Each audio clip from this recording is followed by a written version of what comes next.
اگلا سوال ساتھی نے ایک دو پوسٹیں بھیجی ہے جس میں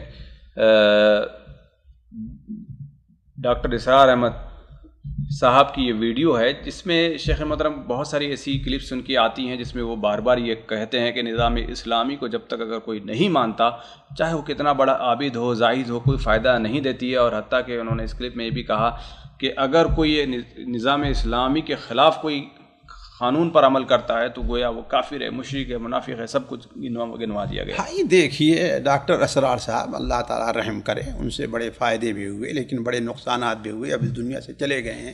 اللہ تعالیٰ سے میں تو یہی کہوں گا اللہ تعالیٰ ان کی غلطیوں لغزشوں سے درگزر فرمائے، ورنہ ان کے بارے میں کیا کہہ سکتا ہوں۔ مولانا عبدالغفار حسن رحمانی رحمہ اللہ نے ایک بار کہا تھا کہ اس جاہل کو ساحری خوب آتی ہے۔ بڑا مشکل مرحلہ ہے ان لوگوں کا جو صرف اردو پڑھ کر کے قرآن اور حدیث کو سیکھتے ہیں، اگرچہ بعد میں عربی سمجھنے کے لیے انہوں نے کچھ کوشش کی، لیکن کیا ہے وہ اصل اہل علم سے بالکل کٹ کر کے رہتے ہیں، اس لیے ان لوگوں سے اس قسم کی بڑی بھیانک غلطیاں ہوا کرتی ہیں۔ اب میں ابھی ان کے دوسرے عقائد پر نہیں جاتا جو ان کا وحدت الوجود کا اور دوسری جو چیز رہی واللہ عالم، لیکن انہی دو کلپ ایک کلپ ہم نے سنا تو مثال کہتے ہیں وَإِلٌ لِلْعَرَبِ، یعنی عرب کا معاملہ بالکل ان سے فارغ ہے، ان سے کچھ خیر کی امید نہیں ہے۔ نعوذ باللہ من ذالک۔ اولاً وہ حدیث جو صحیح بخاری وغیرہ میں ہے حضرت زینب بنت جحش کی کہ وَيْلٌ لِلْعَرَبِ مِنْ شَرٍ قَدِ اقْتَرَبَ، اس کا معنی کیا ہے؟ آپ اس کی مثال ہے کہ آپ نے صرف اتنا لے لے کہ لا تقربوا الصلاۃ، نماز کے قریب نہ جاؤ، فویل للمصلین، اس کے آگے نہ پڑھو الذین هم عن صلاتهم ساہون، نہ جاؤ۔ اصل پوری حدیث پڑھیے تو آپ کو اندازہ لگے گا کہ اللہ کے رسول صلی اللہ علیہ وسلم بیان فرمایا ویل للعرب من شر قد اقترب فتح اليوم من ردم یاجوج وماجوج مثل هذه۔ تو گویا آپ صلی اللہ علیہ وسلم عرب کو اس شر سے ڈرا رہے ہیں جو یاجوج اور ماجوج کی طرف سے اٹھے گا، نہ کہ عام چیزیں۔ یعنی اس حدیث کو آپ اس معنی میں لیجئے ویل للعرب من شر قد اقترب فتح اليوم من ردم یاجوج وماجوج مثل هذه، اس کا معنی کیا ہے؟ نعوذ باللہ من ذالک، عرب میں کوئی خیر نہیں ہے؟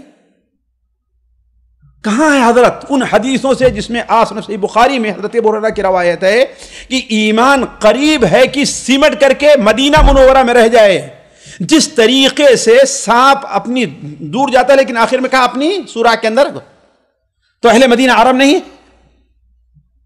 حضرت عبداللہ ابن عمر کی حدیث شاید صحیح مسلم کے اندر ہے کہ ان الایمان یا ان الدین لا یعرض بین المسجدین، دونوں مسجد یعنی حرمین کے درمیان رہ جائے گا۔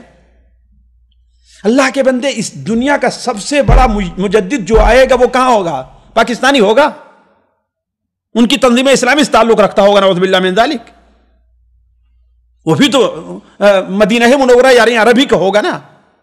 تو یہ لوگ کیا ہے حدیث اور قرآن کو اپنے منہج سے سمجھنا چاہتے ہیں۔ سلف نے کیسے سمجھا ہے؟ ہم یہ مانتے ہیں قرآن مجید میں اللہ نے صراحت ارشاد فرمایا ہے وَمَن لَّمْ يَحْكُم بِمَا أَنزَلَ اللَّهُ فَأُولَٰئِكَ هُمُ الْكَافِرُونَ وَمَن لَّمْ يَحْكُم بِمَا أَنزَلَ فَأُولَٰئِكَ هُمُ الْفَاسِقُونَ وَهُمُ الظَّالِمُونَ، وہ کافر ہیں، فاسق ہیں، ظالم ہیں۔ لیکن کیا ہر ایک کے اوپر یہ حکم لگ جائے گا یا اس کے کچھ شرائط ہیں حکم لگنے کے؟ کسی کے اوپر ایسا حکم لگا دینا نعوذ باللہ من ذالک یہ بہت بڑی چیز ہے نا۔ یہی تو تکفیری جو تھے ان کا یہی منہج رہا ہے نا کہ یہ چونکہ حاکم قرآن کے خلاف فیصلہ کر رہا ہے لہذا یہ کافر ہو گیا، اور جب کافر ہو گیا تو جو عالم اس کو کافر نہ کہے وہ بھی کافر ہو گیا، نعوذ باللہ من ذالک، سارے لوگوں کو کافر کہہ دیا۔ آخر تکفیر کا فتنہ ایسے ہی تو اٹھا ہے نا۔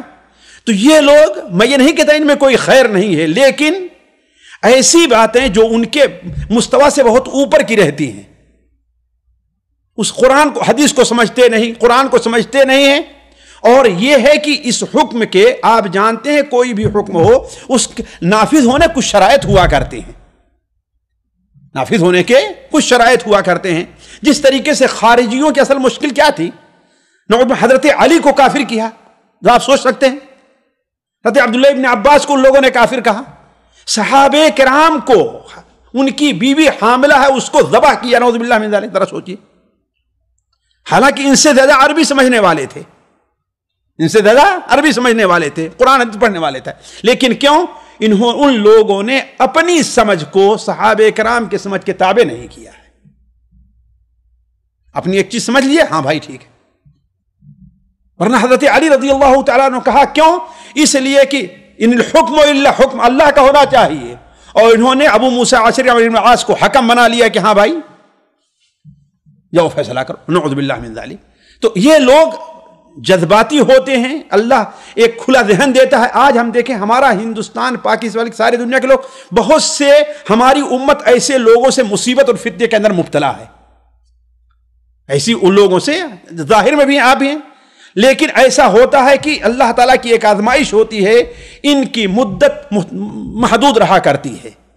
آزمائش کے لیے اللہ تعالیٰ ایسے لوگوں کو اٹھاتا ہے، لیکن تھوڑے ہی دن کے اندر یہ بلبلے کے طریقے سے بالکل ختم ہو جاتے ہیں۔ تو علی کل حال ان کی یہ جو باتیں ہیں نہایت ہی خطرناک اور غیر علمی ہیں، یعنی ٹھوس علمی بنیاد کے اوپر نہیں ہیں، صرف الفاظ کا، اسلوب کا ہیر پھیر ہے، جس کی وجہ سے وہ وہی بات ہم نے آپ سے جو کہی، مجھے یاد آیا کہ مولانا عبد الغفار حسن رحمانی رحمہ اللہ ہے نا، ان کا قول جو مدینہ منورہ میں وہ حدیث کے پروفیسر تھے، وہ یہ کہا کرتے تھے کہ اس جاہل کو ساحری خوب آتی ہے۔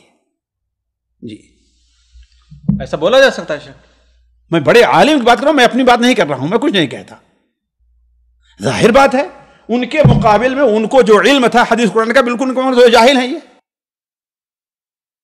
یہ تو وہ ڈاکٹر ہیں، میڈیسن اس میں ڈاکٹری کی ہے، پھر اس کے بعد اپنا مطالعہ جماعت اسلامی میں کچھ دن رہے، ہے کہ نہیں، پھر وہاں سے نکل کر کے اپنی ایک الگ سے شعبہ انہوں نے قائم کیا، ہے کہ نہیں۔ ان کی اگر حقیقت پڑھنا ہے تو بزم ارجمندہ کے اندر مولانا اسحاق بھٹی رحمہ اللہ نے بڑی بہترین بات ان کے بارے میں لکھی، اس کو تفصیل سے پڑھ لیں آپ۔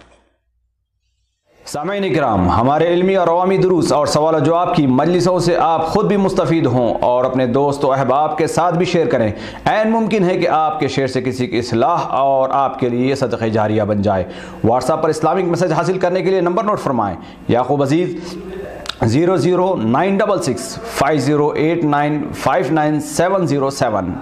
واٹس ایپ سوال جواب گروپ میں ایڈ ہونے کے لیے نمبر نوٹ فرمائیں: عبدالسلام عمری 0096650262762۔ نمبر بھیجتے ہوئے نام اور پتہ ضرور لکھیں۔ اسی طرح ہمارے یوٹیوب چینل اسلامی دعویٰ کو ضرور سبسکرائب کریں تاکہ ہماری ہر نئی اور اہم ویڈیو کی اطلاع آپ کو فوری حاصل ہو جائے۔ تمام دروس، مقالات اور سوال و جواب سیریز کے لیے ہماری مشہور ویب سائٹ www.islamidawah.com کا مشاہدہ کرتے رہیں۔ السلام علیکم ورحمۃ اللہ وبرکاتہ۔